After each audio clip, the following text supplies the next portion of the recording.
Have you ever felt the ground beneath you disappear in an instant? Like one moment everything is fine, and the next, your entire world shatters into pieces. For me, it happened in the quietest place I knew, the library, the very spot where our love began. My name is Mark. Sarah and I were together for almost 5 years. Together we built a life, a home, dreams of a family, plans for the future. Or so I thought. I remember our first meeting like it was yesterday.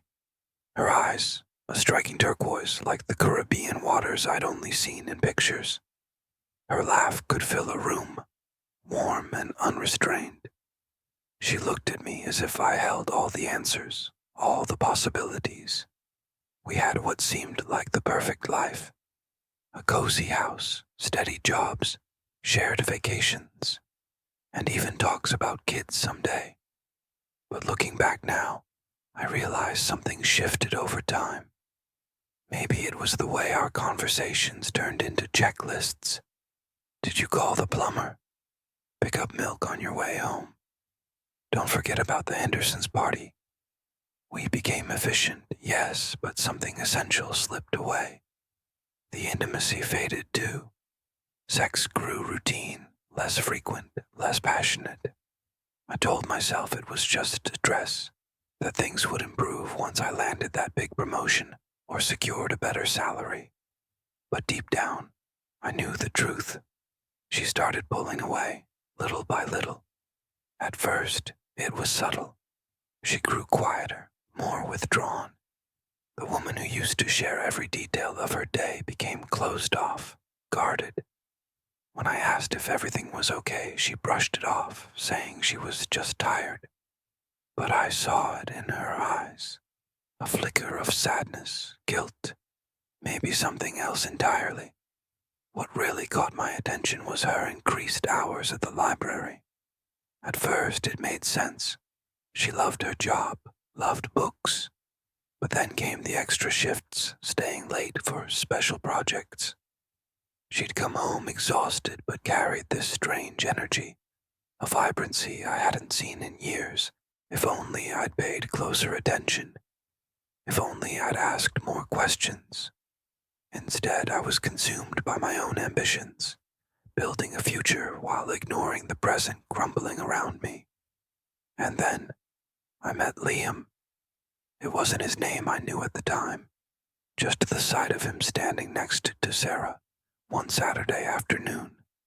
I decided to surprise her at work, bring her lunch, show her I cared. As I walked into the library, I expected to find her surrounded by books, immersed in her world. Instead, I found her laughing with him. He was younger, late 20s, with unruly brown hair and a smile that seemed permanently etched on his face. There was an intensity in the way he looked at her, an admiration I hadn't seen directed toward me in a long time. They stood close, too close. Their bodies were almost touching, their heads tilted toward each other, as if sharing some secret joke. And then he touched her, just a light brush on her arm, but it sent a jolt through me, a surge of anger, betrayal, disbelief. I froze, unable to move, unable to speak. I wanted to shout, to demand an explanation, but all I could do was stare. My mind raced, replaying every missed sign, every ignored warning. Sarah noticed me then. Her eyes widened, her face paled. The smile vanished, replaced by panic. I didn't say a word. I couldn't. I just turned around and walked out of the library, my heart pounding, my thoughts spiraling. The drive home was a blur. Over and over, I replayed the scene in my head. Her laughter, his touch, the way they looked at each other. By the time I reached our house, I felt hollow, numb. When Sarah finally came home hours later, she looked like she'd been crying. She tried to explain, to apologize, to tell me it was a mistake. But her words bounced off me, meaningless sounds. "Are you in love with him?" I asked. She hesitated just for a second, But that pause said everything. The anger erupted then, raw and uncontrollable. I shouted, accused, blamed. She cried, pleaded, begged for forgiveness. But it was too late. The trust was shattered, broken beyond repair. I told her to leave. The following weeks were a haze. She packed her things and moved out, leaving behind an eerie silence. Gus, our dog, wandered the house, whining, searching for her. It broke my heart to see him so lost. I tried to focus on work, but I couldn't concentrate. Food tasted bland, sleep eluded me. Every memory of our life together haunted me, forcing me to confront where we went wrong. Eventually, I sought therapy.